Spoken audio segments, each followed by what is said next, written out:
In rural Indonesia, a factory job pays around $150 a month. That's barely enough to cover rent, food, and school fees. So 20-year-old Saras has a radical plan to change the script. Se no Hajimemashite.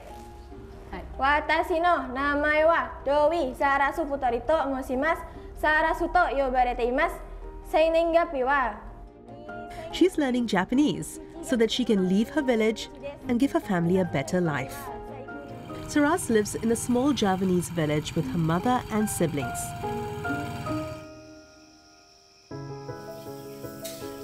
The family's sole source of income is running a warung, a food stall selling local dishes and snacks.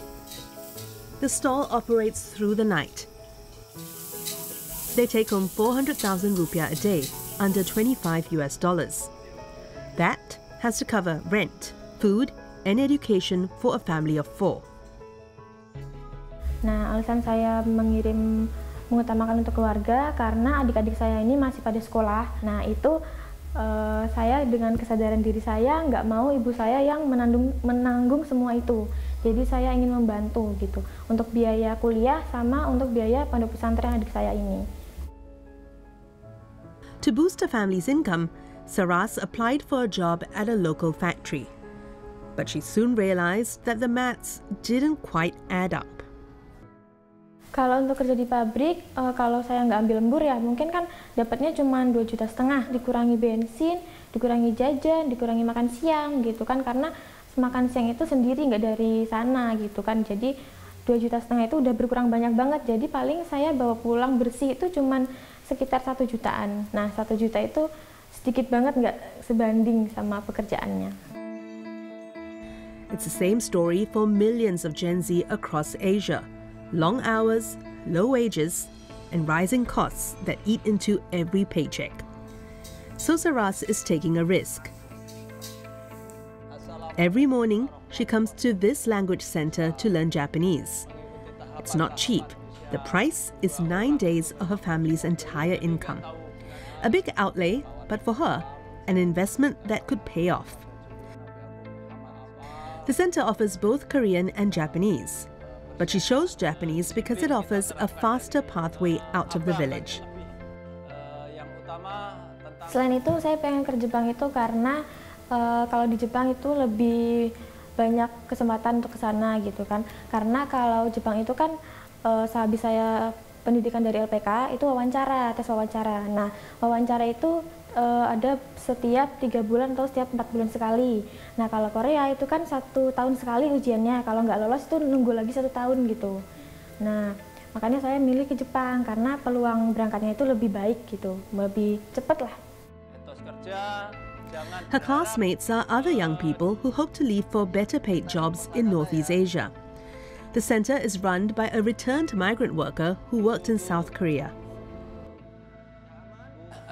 Kalau mau bekerja ke Korea ataupun ke Jepang itu paling utama juga itu faktor bahasa. Paling tidak pertama untuk meyakinkan bahwa calon majikan ataupun pengguna jasa kita itu benar-benar yakin kalau kita mampu dan sebagainya. Soal bekerja itu nanti di sana insya Allah bisa menyesuaikan. Sekarang Korea itu kisaran 30 sampai 35, kalau di Jepang itu sekitar 20 sampai 25 itu sudah termasuk lembur. Dibilang sini ya 10 kali lipat dari UMR sini. Siapa sih yang tidak tergiur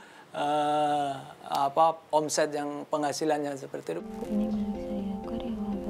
If she passes the test, Saras could multiply her income 8 times. That means she'll be able to send money home to her family and still have enough left over to save. Kisaran saya kirim keluarga itu sekitar 7 juta. Biaya hidup saya di sana itu 5 juta atau enggak 3 juta atau 5 juta gitu. Jadi sisanya kan masih ada kisaran 3 juta. Nah, itu bisa saya tabung. But it's a high stakes bet. If she doesn't pass the language exam, the only option left could be a poorly paid local job. Mungkin kalau misalnya saya habis ini misal tahun ini nggak lolos, saya kerja di pabrik kan bisa nambahin gitu, karena kan saya makan ikut ibu gitu kan, maksudnya gaji saya semuanya ini untuk di rumah gitu, nggak saya pakai sendiri. For Saraz, Japanese isn't just a language. It's a high-risk financial strategy to earn her family a better future. Jadi mau nggak mau saya harus keluar negeri, dan itu nggak ada paksaan sama sekali sih, memang keinginan saya gitu, karena kalau saya tetap di sini itu pasti bakalan lama, mau ngumpulin kerja bertahun-tahun juga nggak bakalan kekumpul kayaknya kalau tetap di sini gitu. Terbesar saya itu untuk kehidupan ibu saya di masa tua, dan untuk sekolah adik-adik juga, karena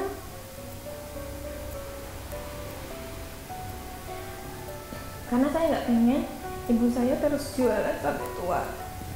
Saya istirahat, gantian biarlah saya yang cari biaya gitu, karena kan saya masih muda, perjalanan saya masih panjang, saya masih kuat.